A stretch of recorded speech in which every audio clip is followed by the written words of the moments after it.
Hey friends, Adam Chell here, Place Real Estate Team, Oakwyn Realty.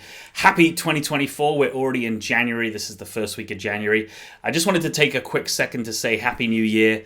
Thank you so much for your support over the past 12 months. It means a lot to myself and to my team as well. So thank you for all your support. If you've mentioned our name to anybody regarding anything to do with real estate, thank you for that as well. So let's get into a 2023 recap and see what's ahead for 2024.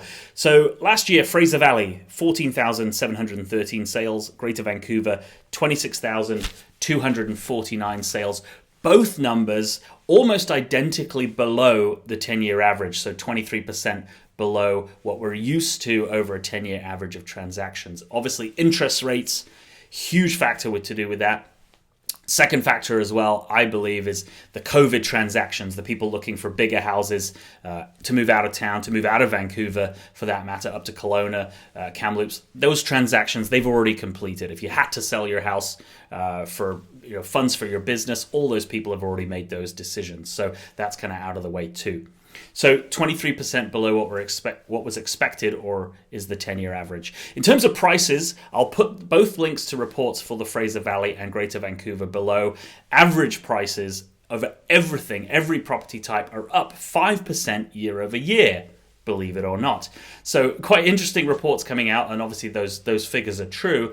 What I think we need to do as savvy real estate people just like yourself is look a bit below those headlines and look at individual areas and individual property types, and we talk about this all the time. I'll give you a quick couple of anecdotes. We had a client last month, one of our builders, looking to buy a building lot in East Van. 16 offers on a listing that we wrote on an offer for our buyers. Sellers in North Van, they got multiple offers on a 2-bedroom condo that was presented really well. It was priced accurately for the market, and they garnered multiple offers on that. So it's not a one-size-fits-all approach, and we talk about this all the time. So reach out to me if you have plans to move in 2024. We need to put a plan in place now based on what's appropriate for your property and for the property type. What's ahead for 2024? Most of you know me, and most of you know that I don't typically make predictions more than 30 to 60 days out, because plenty people smarter than myself get it wrong as well. What we do know is this: the Feds in the US are probably going to start easing their rates in the first 2 quarters of 2024.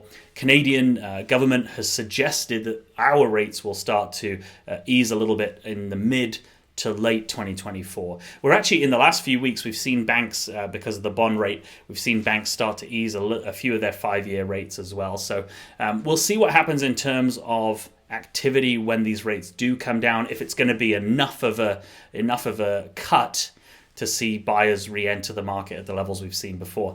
We know interest rates are not going to go back to those COVID levels, so we are adjusting, or the market is adjusting, I would say, to the somewhat new normal. So if you have a plan to purchase, I'd say this is the biggest thing. If you have a plan to purchase in 2024, you might want to look at your timeline and what makes most sense for you, if it does at all, to make that move sooner rather than later, in terms of if you're competing with less people, if you can advance a price more than you will be able to in the summertime or the fall time, maybe it makes more sense for you. For sellers, what's going to happen with prices? That's a question I'm getting a lot.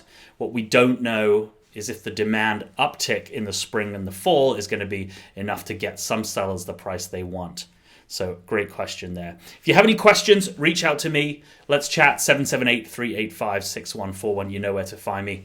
Make it a great day, and we'll chat to you soon.